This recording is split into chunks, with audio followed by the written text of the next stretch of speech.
Good morning, class. So, the last lecture we have started the topic called as X-ray diffraction techniques. Okay, in that we have seen some introductory part regarding the X-ray, how it is generated, what do you mean by X-ray diffraction, what is Miller indices. Such parts we have seen in the last lecture. Again, I am going briefly through this part, and it is an important part in your exam point of view. So the X-ray it was discovered by a scientist called as Roentgen. So the X-ray is also called as the Roentgen rays. Okay. The wavelength for the X-ray it is from 0.01 to 10 nanometers. So every rays there is some specific wavelength is present or wavelength is present, like UV rays, visible rays. Okay, visible rays 400 to 800 nanometer, UV 200 to 400. So similarly, the wavelength for the X-ray it is 0.01 to the 10 nanometer. So what is XID or why XID is important? That is the X-ray diffraction technique. So as we know that the crystals having the specific type of lattices, they having the specific type of structure, that is the crystal structure. So they having the similar kind of distance between the two layers. Okay, so it does not change. So they are in the specific side of dimensions. Okay, so it is using X-ray diffraction techniques we can measure the average spacing between the layers and rows of atoms. Okay, we can determine how the crystal is oriented, how the structure of that crystal is present. So such kind of orientation of single crystals can be determined. एखादं जर unknown material असेल, we can find out its crystal structure if the material is unknown. And we can measure the size, shape, and internal stress of small crystalline regions. So generally, the X-ray diffraction techniques are useful for the determination or the analysis of these type of crystals.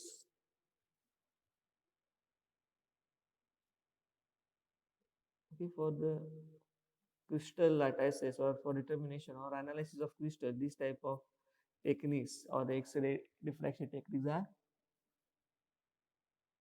used. So what is diffraction? So there is two different terms, that is the scattering and the diffraction. So if any particle is present and light passes through that particle, if it is scattered like this one in any direction, so you can observe here. Okay, it can scatter in all the directions. So that orientation of these rays they are called as the scattering. That is the interaction with the single particle when the light takes place. They are scattered all around the direction. So this part is the scatter. It is moving to every part of the direction. But when rays which pass through the crystal, it undergo the diffraction process. That is, when interaction with the crystal takes place, these are moved towards a specific direction. Okay, so that direction or that movement of the light when passing from crystals, they are called as diffraction. So what is diffraction? So the diffracted ray may be defined as these are the group of beams of large number of scatter rays. They are reinforced to each other and they are moving towards the same direction. They are having the same properties. So such property of these they are called as diffraction. So why this diffraction occurring? So this diffraction that means the it is the result of interferences.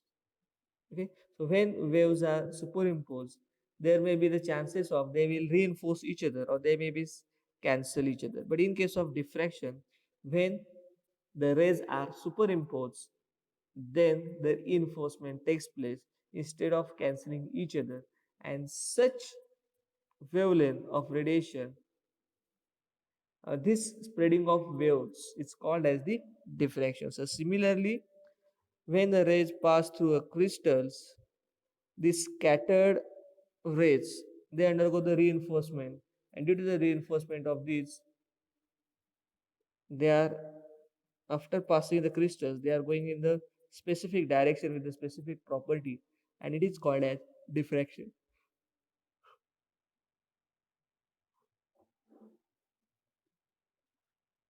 Okay,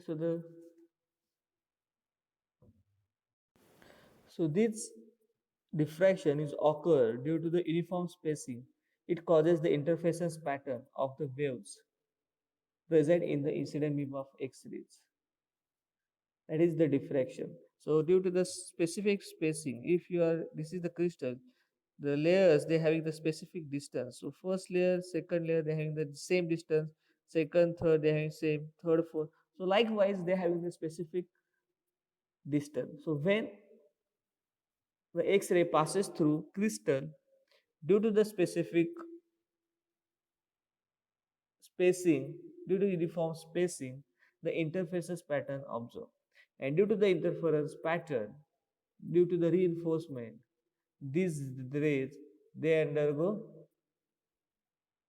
diffraction process after interaction with the crystal. So this is the X-ray diffraction. Now next part,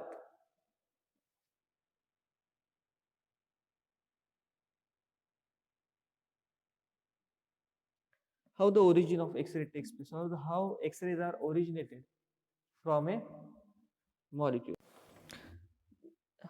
These X-rays are generated when interaction of fast moving electrons or the light, it passes through the any crystal, or it passes through not a crystal, it passes through a substances. Then what happens, one of the electron which are present in that orbital, it is knocked away, and when it is knocked away, it passes from a low energy level to the high energy level. So there are 4 K, L, M, N are there. Okay, so K having the less energy. So when such type of, or when fast moving electrons are bombarded, then what happens, the electrons which are present on the low orbital like K orbital, they moves towards the higher orbital, that is K to the L, M or N. So when they move towards these higher orbitals, what happens, it gains the energy. Okay, and after gaining the energy, it again enters into its original orbital. So when they enters into the original orbital, the gain energy is lost, and it is lost in the form of X-rays. So that energy is nothing but their wavelength is nothing but the X-rays, or that rays is nothing but the X-rays. So कुठलाही electron ज्यावेळी low energy level कडून high energy लेवलला जातो त्याची energy gain होते. पण when it transfer from high energy level to the low energy level, it lost the energy, and this lost energy is lost in the form of X-rays. In this way, the generation of X-ray takes place. Suppose K electrons, they are moving to the M electrons. So when they returns again to the K orbital, then they emits the energy, because this K orbital having the less amount of energy as compared to the M orbital. So when they comes or returns to the its original orbital, it emits the energy, and this energy is nothing but the X-rays. It is in the form of X-rays. So in this way, the generation of X-rays takes place. Then Bragg's law.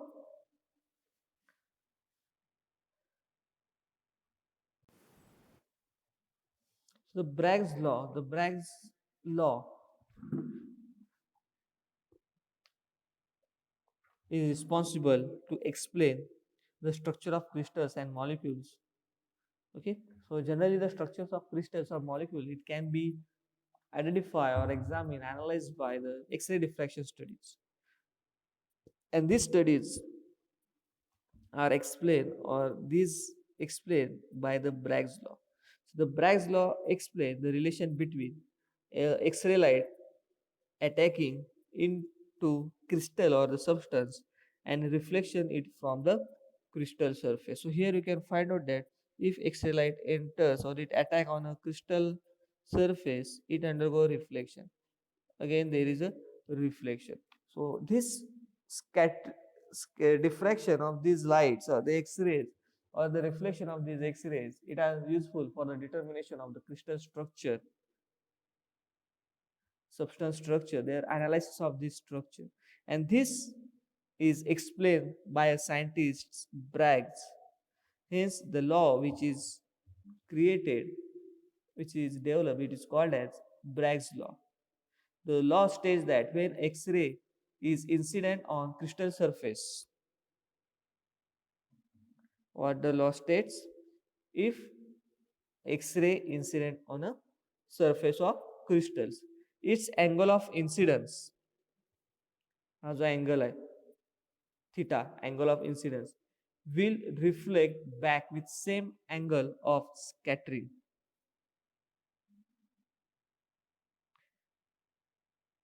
It reflects back with the same angle of scattering, that is the theta. And when the path difference is d, path difference means दोन crystals मधलं difference is the d. So this is the angle of incidence. Here you can see this is the angle of reflection. It indicates that the angle of incidence will reflect back with the same angle of scattering. So हा जो angle आहे आणि ह्याचा angle, हे दोन्ही angle same असतात. हा angle, it is the same. Then the d is the distance, or the path difference is equal to d. Then wavelength, whole number n of wavelength, the constructive interface will be occur. Okay, the constructive interfaces will be occur. So what the law states, when a X-ray incident on a crystal surface, its angle of incidence, that is theta, okay, this angle of incidence, that is the theta, will reflect back with the same angle of scattering, that is the theta. So this angle is also theta, this is theta, this is also the theta. And at that time the constructive interfaces will be occur. So that is the Bragg's law. So Bragg's law states that when an incident, X-ray incident on a crystal surface, it will reflect with the same angle of incidence, that is the theta, and the constructive interfaces will be occur. Okay, that is the Bragg's law. Now consider a single crystals. Okay, so this is the single crystals. These are having the two planes. The distance between two planes is small d. Okay, a monochromatic X-ray. Okay, so this monochromatic light, it passes or it incident on the crystals with the angle theta. Then it reflects with the same angle, that is the theta. लक्षात आलं?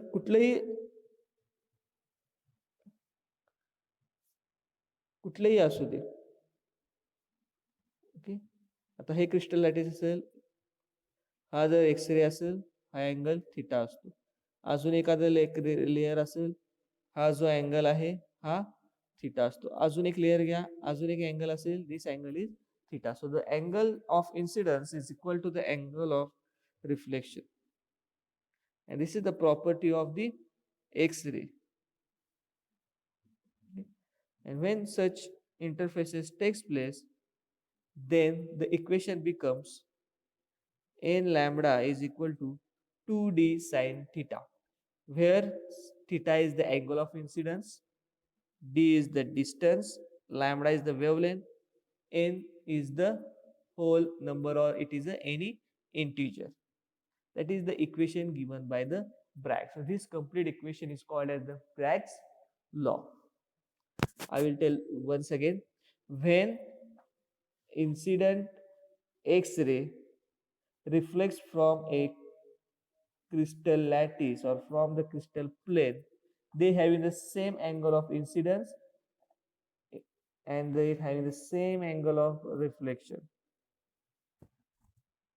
Then it produces the constructive interfaces. And if we gather this information, we come to conclude that n lambda is equal to 2d sine theta, which is the Bragg's law, where n is the whole integer, lambda is the wavelength, d is the distance, theta is the angle of incidence or the reflection. So this is the Bragg's law. Now next part, that is the derivation of Bragg's law. How you can derive Bragg's law, right? The n lambda is equal to 2d sine theta. For that, consider how the Bragg's equation can be derived. Okay. Now consider the following figure, this figure. So these are the two planes. Okay, O beam. These are the two different beams. Their angle of incidence is theta. Angle of reflection is also theta. Okay, just go through this diagram, then we come to know that when they are at the point Z, they strike and they go passward. When B, they strike, they go like this way. Okay, so the angle of incidence is equal to angle of reflection. At the point B, when the second beam scatters, this is the second beam at the point B. So the AB plus BC is the distance traveled by the second beam. A plus A. And this extra distance is known as the integral multiple of the wavelength. That is n lambda, integral multiple. So this is integral, this is the wavelength of the this AB plus BC, that is the extra distance travels by the second beam. So n lambda equal to AB plus BC. That is our first statement. N lambda is equal to AB plus BC. Now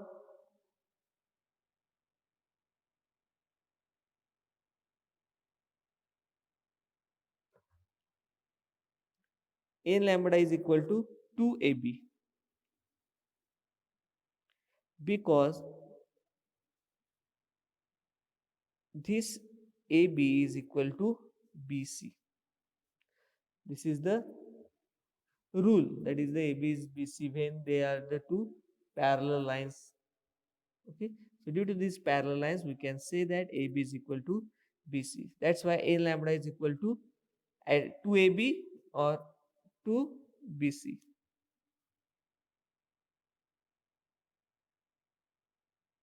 Okay, now D is the distance. Okay, and it's this ABZ. ABZ. This is the right angle triangle. Means this angle is 90 degree. So it is called as right angle triangle. So as per the rule, AB is equal to D sine theta. AB is equal to D sine theta. So n lambda is equal to 2D sine theta. Okay, so that is the derivation for Bragg's law. So again we will go through this one. Okay, so when this beam incident, it reflects like this one. When this beam incident, it will reflect like this one.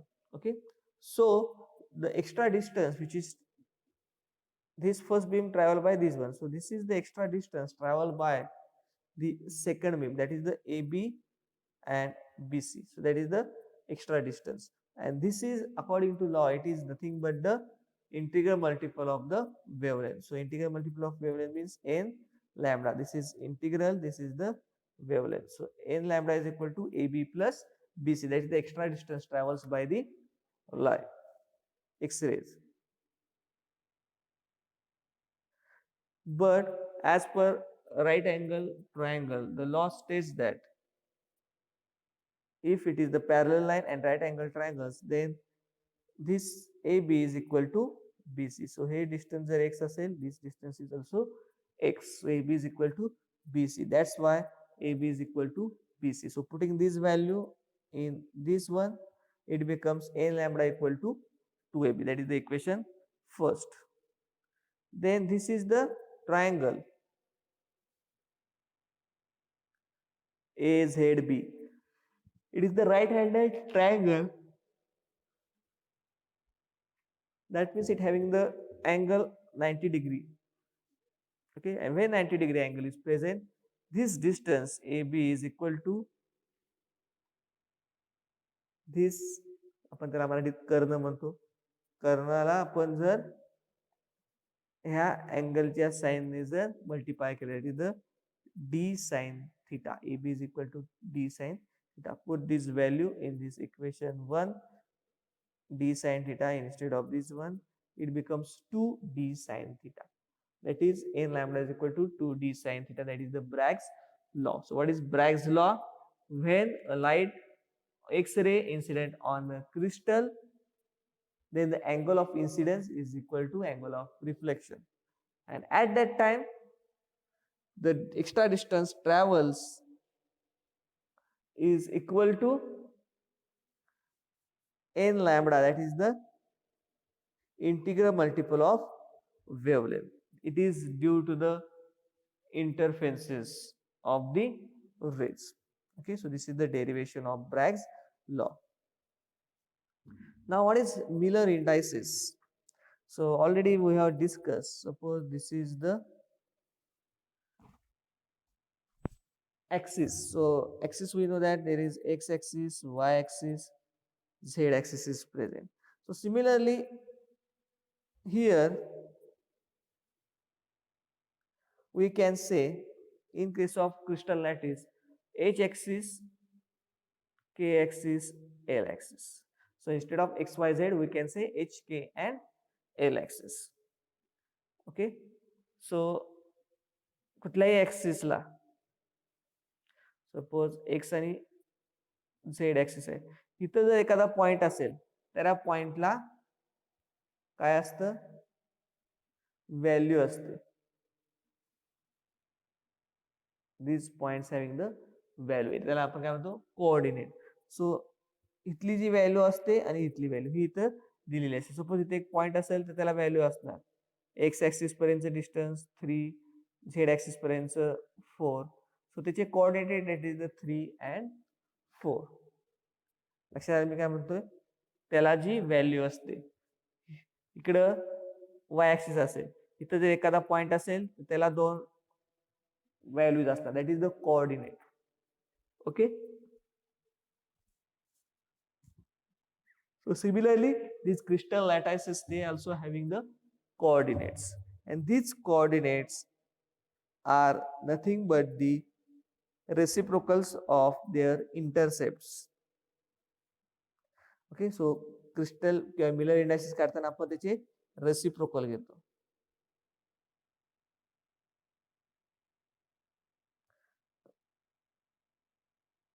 Okay, so coordinate काय, H K L, त्याला आपण एखादं coordinate म्हणू. ह्याला K ला A value आहे, L H ला A आहे, के ला बी आहे, एल ला सी आहे. So while calculating the Miller indices we have to take the reciprocals 1 upon a, 1 upon b, 1 upon c. So like that we have to take on the reciprocals.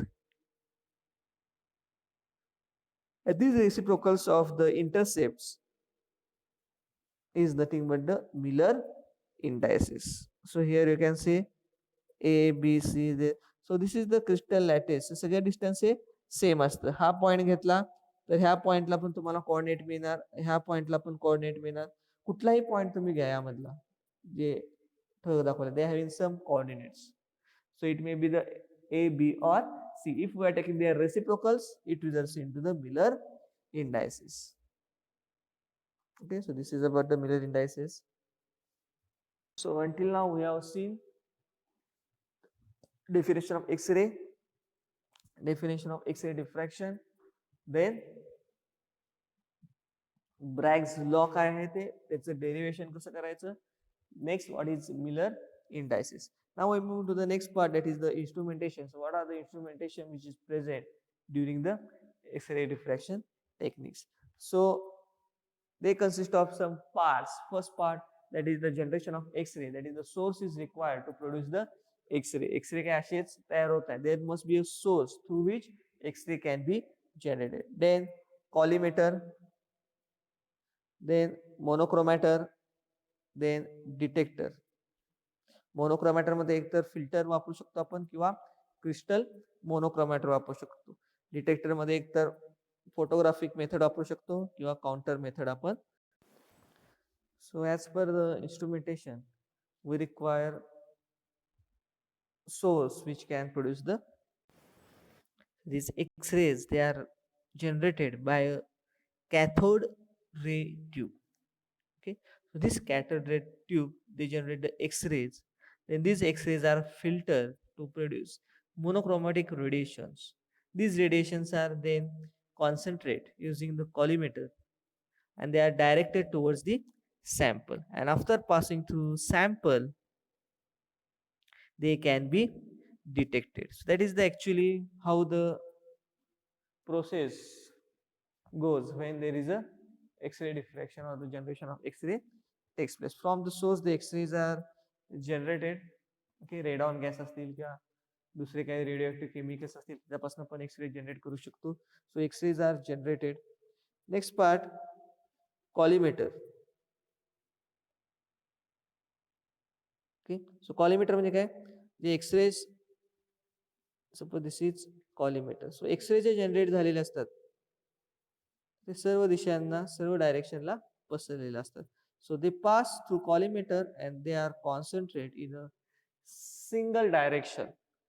So that function is performed by the part that is called as collimator.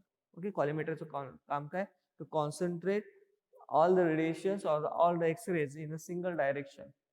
Okay, so हे जे scatter झालेले radiations आहेत to form the single direction, that is the collimator. Then monochromator. What is monochromator? As the name indicates, mono means single, chroma means light. If they are allowing to pass a light of a single wavelength, they are called as light is called as monochromatic light. So what the monochromator does, it allows the X-rays of a single wavelength, of similar wavelength. एक wavelength असेल 0.1 असेल, so it allows only the 0.1 nanometer wavelength of X-rays. It is not like that one is 0.1, one is 0.2. So it is not happening like that. So when they are passes through a monochromator, they are allow only a passing of X-rays of a single wavelength. That means 0.1. So all may be 0.1. 0.15, all may be 0.15. It is not like that one is 0.1, one is 0.15. So for that, it requires a filter or it requires a monochromator. So filter can be used, otherwise crystal monochromator can be used for the selection of specific wavelength. And then they pass on sample, and after passing the sample, they are allowed to fall on the detector where the detection of the rays takes place. On this detection of rays is depending upon the character of the sample, the property of that crystals, and this property of crystals is detected, and from that you can identify or you can find out or you can analyze the given crystal. So polymorphism also you can determine the distances also you can analyze the crystals. So in this way the process of this or this all the process takes place. So this way the instrumentation takes place. So it is generated, it is passed through collimator. Collimator what it does, सगळ्या डायरेक्शनला जे scatter झालेली light आहे, it directs towards the single direction or the same direction, and they are allowed to pass on monochromator, where all the wavelength X-rays having a single direction, they are converted, or they are only selected only a specific wavelength. The required wavelength X-ray is only selected, others are not allowed to pass on the sample. Then they fall on the sample, and then they fall on the sample, they are passed to the detector. And when they pass to the detector, detector detects these wavelengths which are properties, or which are depending upon the properties of crystals, and these crystals, their properties, or they can be analyzed. So in the instrumentation, we will move to the first part, that is the production of X-rays, how the X-rays are produced. So as we know that the orbitals we have to dislocate from less energy level orbital to the high energy level orbital, and for that we require a charge accelerated particles. So these charge accelerated particles, when they fall on the metal, then they metal in that metal, electrons are dislocated. They are from low energy level, they are transferred to the high energy level, and again they comes to the low energy level. During that, they emits the energy in the form of X-rays. So similarly, here also charged particles are accelerated, and they are allowed to fall on the metal surface, and this metal surface may be the this one, magnesium, molybdenum, copper, aluminum. So like this, the metal surfaces, they are present, and when the metal surfaces, they are present, in that way, when we are bombarding the high accelerated particles, then the X-rays are generated. So source of electrons, it is the high exciting voltage between its cathode and the anode, that is the metal target. Okay, so this way the generation of these X-rays takes place. So this is the metal, this is the targeted metal. Okay, so this,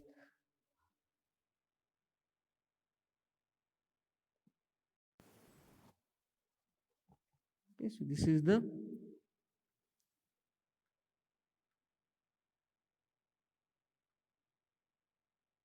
targeted metal. Here filaments are present, it consists of anode and cathode. So they are responsible to emit the high velocity electrons or high accelerated electrons. They falls on these metal plate, and they generate these X-rays. So they are responsible to generate the X-rays. Okay, so this is the mechanism behind generation of X-rays. Okay, so this is the instrumentation. Okay, it is a glass tube, as I have told. It is a glass tube is present in that, cathode anode are present. Here metal plate is present. Here outlet for water. This is outlet for water. It is for the cooling purpose. Okay, so this is the beryllium window through which X-rays are,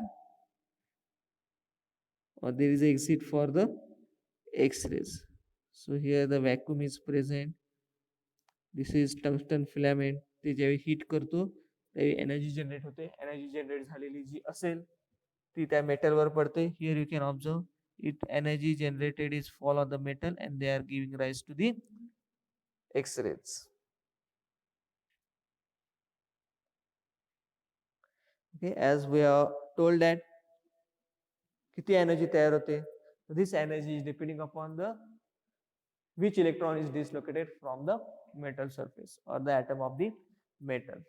जर K मधून L वर गेला आणि K मधून M वर गेला, तर ही जी energy आहे, ही energy जास्त होते, ही एनर्जी आहे ती कमी होते. हा जर N वर गेला, it produces the more amount of energy. So which electron is dislocated, depending upon that the energy of the X-ray, or the X-ray how it is generated, it is dependent.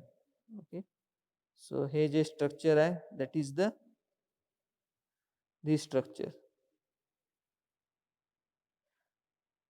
Okay, this is the actually structure how the generation of or the production of X-rays takes place. So when energy of electron forms, it energy loss takes place, and during that X-rays are generated. So here we found that the electrons are transferred to the L,